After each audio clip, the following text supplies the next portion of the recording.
Қайырлы күн достар. Менің каналыма тіркеліп, лайк басуды ұмытпаңыздар.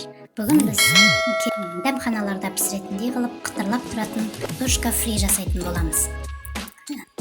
Осылай әдемілеп аршып алғаннан кейін жуып тазалап алып, осындай ұзын-ұзын қылып кесетін боламыз. Оларды осылай біртіндеп кескен жақсы, қабаттап емес, біртіндеп кескен жақсы болады.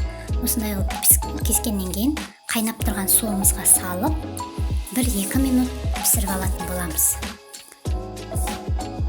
Пісіріп алғаннан кейін орамалға немесе сүлгіге, болмаса салфеткілерге де салып кептіріп алатын боламыз.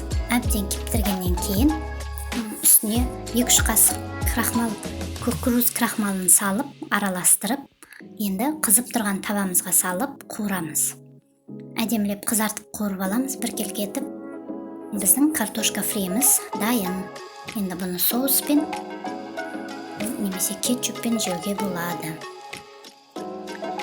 Енді әдемілеп үй жағдайында шаурма дайындайтын боламыз. Шаурма дайындау үшін бізге алдын ала тауық етін әдемілеп жуып, жақсылап соевый соуста мариновать етіп қойдым. Міне осындай еттерімізді енді жіңішкелеп турап, қызып тұрған майымызда қуырып аламыз.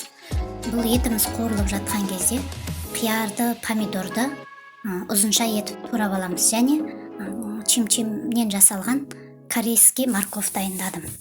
Осы морковьті, тауықтың етін, қияр помидорымызды бәрін араластырып бір ыдысқа салып, үстіне майонез бен кетчупты қосып араластырып, енді дайын лавашымызға салып, осылай салып орап шығамыз. Орап, әдемілеп сыртын табада 2 бетін пісіріп алатын боламыз.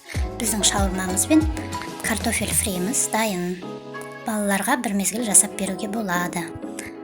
Ұнап жатса, менің каналыма тіркеліп, лайк басуды ұмытпаңыздар. Ас болсын.